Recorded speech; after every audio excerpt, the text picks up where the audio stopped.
आज की वीडियो काफ़ी इम्पोर्टेंट वीडियो रहने वाली है और आज हम कुछ बेहतरीन कंपनीज के बारे में डिस्कस करेंगे, जिसके अंदर पहली कंपनी आ जाती है Paras defence and space technology limited.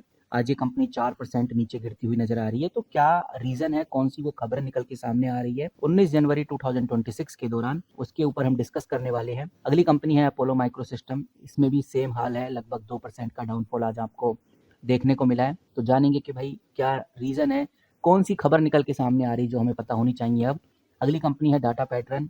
ये भी लगभग 1.37% के आसपास नीचे गिरती हुई नजर आ रही है। उसके बाद हम डिस्कस करेंगे जैन टेक्नोलॉजी लिमिटेड की, जो कि 2% के आसपास आज हमें नीचे गिरती हुई नजर आ रही है। तो इन कंपनीज को लेकर क्या खबरें हैं, क्या अपडेट हैं जो हमें पता होनी चाहिए, चलिए जानते हैं। लास्ट में हम ये भी जानेंगे कि भाई अब आगे कितना बड़ा जंप इन कंपनीज में हमें देखने को मिलेगा यूनियन बजट से पहले। आगे बढ़ने से पहले मैं आपको बताना चाहूंगा, आज है मंडे 19 जनवरी 2026 और इंडियन स्टॉक मार्केट के लिए आज का दिन काफी टेंशन भरा रहा। फ्राइडे को जो तेजी थी आज हमें गायब होती हुई नजर आई और मार्केट में आज जोरदार बिकवाली भी देखने को मिली। कुछ बड़ी कंपनीज में हमें जबरदस्त डाउनफॉल देखने को मिला, जिसका इम्पैक्ट आज ओवरऑल इंडियन स्टॉक मार्केट में पड़ा, जिसके अंदर रिलायंस इंडस्ट्री का नाम सबसे ज्यादा सामने आ रहा है। रिलायंस इंडस्ट्री लगभग 3.7% गिरता हुआ नजर आया है। इसके पीछे का रीजन है कंपनी के क्वार्टर 3 के रिजल्ट। प्रॉफिट बिल्कुल फ्लैट रहा, रिटेल बिजनेस बहुत कमजोर दिखाई दिया। ये एक बड़ा रीजन रहा कि रिलायंस इंडस्ट्री में आज ज्यादा ग्रोथ नहीं हुई। वहीं अगली कंपनी आ जाती है आईसीआईसीआई बैंक। इनका शेयर भी लगभग 2 से 3% नीचे की तरफ गिरता हुआ नजर आया। आईसीआईसीआई बैंक इसलिए गिरा क्योंकि आरबीआई ने इनके ऊपर 1283 करोड़ का एक्स्ट्रा प्रोविजन लगा दिया है। एग्री लोन की क्लासिफिकेशन में गलतियां पकड़ी गई हैं, इस वजह से इनका जो नेट प्रॉफिट है वो 4% तक नीचे गिरता हुआ नजर आया। इसका इम्पैक्ट मार्केट में हमें देखने को मिला और आईसीआईसी बैंक लगभग 2.11% हमें गिरता हुआ नजर आया। वहीं विप्रो में भी आज हमें जबरदस्त डाउनफॉल देखने को मिला। विप्रो के रिजल्ट की जो गाइडेंस है वो खराब होती हुई नजर आ रही है, जिसकी वजह से 7 से 8% विप्रो हमें क्रैश करता हुआ नजर आया। इसी के साथ आज हमें एक जबरदस्त आईपीओ धमाका भी देखने को मिला। आज हमें बीसीसीएल यानी भारत कुकिंग कोल आईपीओ का अपडेट देखने को मिला। और एक अच्छी न्यूज यही है कि भारत कुकिंग कोयल लिमिटेड, जिसको बीसीसीएल बोलते हैं, इसका आईपीओ जोरदार रहा। लगभग 96% प्रीमियम पर लिस्ट हुआ, यानी कि 23 रुपए का शेयर 45 रुपीज पे ओपन होता हुआ नजर आया, जिससे इन्वेस्टर्स का पैसा डबल हुआ, जो कि एक प्रॉफिटेबल ग्रोथ रही। बाकी अगर हम डिस्कशन करें कि भाई पारस डिफेंस हो गया, अपोलो माइक्रो सिस्टम हो गया, डेटा पैटर्न हो गया या जैन टेक्नोलॉजी हो गया, इनमें हमें कोई खास बदलाव क्यों देखने को नहीं मिला, इसके पीछे का रीजन है guys defence sector. Defence sector की जो कंपनीज हैं इनका पीई बहुत हाई चला गया है। जैसे अगर आप अपोलो की ही बात करें तो अपोलो, आप इधर देखिए, मैं हूं स्क्रीनर पे, अपोलो का अगर आप पीई चेक करेंगे तो 101 आपको इधर देखने को मिलेगा। और जब भी मार्केट इस तरह से गिरता है तो उन कंपनीज में जबरदस्त डाउनफॉल हमें देखने को मिलता है जिनका पीई काफी हाई हो। पारस डिफेंस का पीई भी काफी हाई है, लगभग 75 आपको देखने को मिलेगा। इसी के साथ जो अपोलो का पीई है 101 यानी 101 देखने को मिलेगा। डेटा पैटर्न का पीई भी देखें तो 60 के आसपास देखने को मिलेगा और जैन टेक्नोलॉजी का पीई देखें तो 47 आपको देखने को मिलेगा। जब भी मार्केट गिरती है तो जिन कंपनीज का पीई हाई होता है उनमें हमें ज्यादा डाउनफॉल देखने को मिलता है। बाकी प्री बजट नर्वसनेस भी हमें मार्केट में देखने को मिल रही है, क्योंकि 1 फरवरी को यूनियन बजट आने वाला है और इन्वेस्टर को इस बात का डर है कि हो सकता है कि इस बार डिफेंस एलोकेशन में उतनी बड़ी ग्रोथ देखने को ना मिले, उतना बड़ा बदलाव हमें देखने को ना मिले जितना बदलाव 2025 में हुआ था। इसलिए लोग अपना प्रॉफिट बुक कर रहे हैं। उसका भी एक बड़ा रीजन हमें इन डिफेंस कंपनीज में देखने को मिल रहा है। अब जब प्रॉफिट बुक करेंगे तो कहीं ना कहीं Paras defence, Apollo micro system, data pattern, Jain technology जैसी कंपनीज में हमें डाउनफॉल देखने को मिलेगा। तीसरा सबसे बड़ा जो रीजन है जो आज हमें इन कंपनीज में डाउनफॉल देखने को मिल रहा है वो है ग्लोबल न्यूज, ट्रंप के टैरिफ की न्यूज। यूएस प्रेसिडेंट ट्रंप के टैरिफ वाली धमकी की वजह से ग्लोबल मार्केट में एक डर का माहौल बना हुआ है, जिसका असर इंडियन आईटी और डिफेंस जैसे एक्सपोर्ट लिंक्ड सेक्टर में हमें देखने को मिलता है। बाकी हमने ये भी नोटिस किया है कि आज यानी कि 19 जनवरी 2026 को इंडियन स्टॉक मार्केट में काफी बड़ी गिरावट देखने को मिली है और इसका सबसे ज्यादा जो असर है वो डिफेंस और स्मॉल कैप कंपनीज में देखने को मिला है।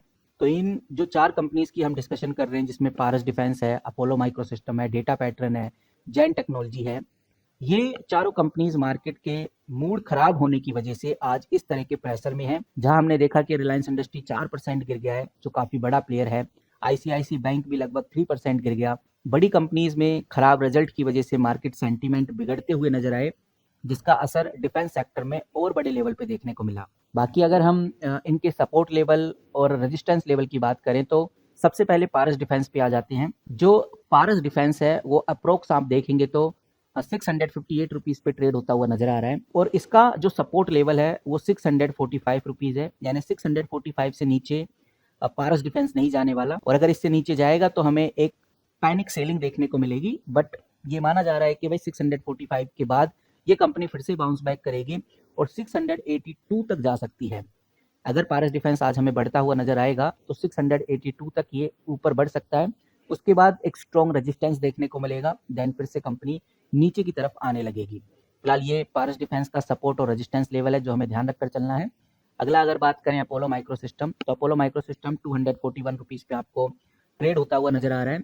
अगर इसके सपोर्ट लेवल की बात करें तो लगभग 228 इस कंपनी का सपोर्ट लेवल है। 228 के बाद ये कंपनी फिर से बाउंस बैक करती है, फिर से ऊपर की तरफ बढ़ती है, तो 228 से नीचे ये कंपनी नहीं जाने वाली। और अगर रेजिस्टेंस लेवल की बात करें तो 251 से लेकर 260 तक का इसका एक रेजिस्टेंस लेवल है, उससे ऊपर फिर प्रॉफिट बुकिंग होती है इस कंपनी में।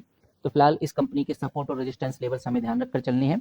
अगली कंपनी है guys data pattern. Data pattern आप देखेंगे तो अभी के टाइम पे 2507 रुपीज़ पे ट्रेड होती हुई नजर आ रही है। इस कंपनी का जो सपोर्ट लेवल है वो 2480 रुपीज़ है, यानी कि अभी और नीचे जा सकती है कंपनी, लेकिन 2480 के बाद इस कंपनी में एक स्ट्रॉन्ग सपोर्ट लेवल देखने को मिलता है और 2480 के बाद ये कंपनी फिर से बाउंस बैक करती है। और अगर कोई बड़ी खबर आ जाती है इस बिटवीन में, कोई अच्छी अपडेट आ जाती है तो कंपनी फिर से ऊपर बढ़ेगी, 2600 तक ये कंपनी जा सकती है। 2600 इस कंपनी का हाईली रेजिस्टेंस लेवल है। इन्वेस्टर फिर से इस कंपनी में सेलिंग स्टार्ट कर देते हैं। अगली कंपनी है guys Jain technology. Jain technology आप स्क्रीन पे देखेंगे तो अभी के टाइम पे 1302 रुपीज़ के आसपास आपको ये कंपनी देखने को मिल रही है। इस कंपनी का जो स्ट्रॉन्ग सपोर्ट लेवल है 1277 है। 1277 के बाद ये कंपनी नीचे नहीं जाती, उसके बाद बाउंस बैक होता है, उसके बाद तेजी आती है कंपनी में। तो 1277 इस कंपनी का स्ट्रॉन्ग सपोर्ट लेवल है। रेजिस्टेंस लेवल की बात करें तो 1410 कंपनी का हाईली रेजिस्टेंस लेवल है। उसके बाद बड़े लेवल पे प्रॉफिट बुकिंग होती है। तो हमें ध्यान रखकर चलना है कि अभी कंपनी 1300 पे ट्रेड कर रही है, लेकिन अगर ये गिरती है तो 1230 तक नीचे जा सकती है। यानी अभी अगर न्यूज़ पॉजिटिव नहीं आती और चीज़ें नेगेटिव चली जाती हैं या जो सिनेरियो चल रहा है सिनेरियो इसी तरह से चलता रहता है तो कंपनी 1230 तक नीचे गिर सकती है। ये चीज़ हमें ध्यान रखकर चलनी है। बाकी देखते हैं कि क्या हमें बड़ी खबर, बड़ी अपडेट देखने को मिलती है। फिलहाल अभी तक जो सबसे इम्पोर्टेंट और सबसे ज़रूरी खबर निकल के सामने आ रही है इन चारों कंपनीज में से, वो है गाइस पारस डिफेंस। पारस डिफेंस आप देखेंगे तो मैंने स्क्रीनर पे इधर खोला हुआ है। पारस डिफेंस को लेकर अभी हाल ही में 2 घंटे पहले एक इम्पोर्टेंट अपडेट आई है। अगर हम स्क्रीनर पे चलते हैं और अपोलो माइक्रो सिस्टम लिखते हैं, यहाँ पर हमें कोई खास अपडेट देखने को नहीं मिलती। लेटेस्ट अपडेट 8 जनवरी की है, तो अपोलो माइक्रो सिस्टम में कोई खबर नहीं है। डेटा पैटर्न के अंदर भी कोई खास अपडेट हमें देखने को नहीं मिल रही। लेटेस्ट अपडेट 13 जनवरी की है। जैन टेक्नोलॉजी में भी हमें कोई खास अपडेट फिलहाल अभी देखने को नहीं मिल रही। जैन टेक्नोलॉजी में अभी हाल ही में 15 जनवरी को एक अच्छा खासा ऑर्डर रिसीव हुआ था, इसके बारे में हम ऑलरेडी डिस्कस कर चुके हैं। लेकिन जहां बात करते हैं पारस डिफेंस, तो पारस डिफेंस में अभी 2 घंटे पहले एक अपडेट आई है। इसको मैं बड़ा कर देता हूं ताकि चीज़ें समझने में आसानी रहे। सबसे पहले आप डेट चेकआउट करिए 29 जनवरी 2026 और इस डेट के हिसाब से इस अपडेट में साफ बोला गया है कि Paras defence and space technology limited ने स्टॉक एक्सचेंज में ऑफिशियली ये बात बताई है कि कंपनी अपनी एक नई सब्सिडरी बनाने जा रही है जिसका नाम पारस सेमीकंडक्टर प्राइवेट लिमिटेड है। कहने का मतलब यह है कि अब कंपनी डिफेंस सेक्टर से आगे बढ़कर सेमीकंडक्टर में भी घुस रही है। 19 जनवरी 2026 की ये अपडेट है और ये बात हमें ध्यान रखकर चलनी चाहिए कि अब पारस डिफेंस सेमीकंडक्टर में भी आगे बढ़ रही है। New semiconductor subsidiary incorporated company ने कर ली है। ये जो नई कंपनी है, जो नई सब्सिडरी है, ये क्या करेगी? अभी कंपनी का कहना है, पारस डिफेंस का कहना है, ये एडवांस सेमीकंडक्टर पैकेजिंग का काम करेगी।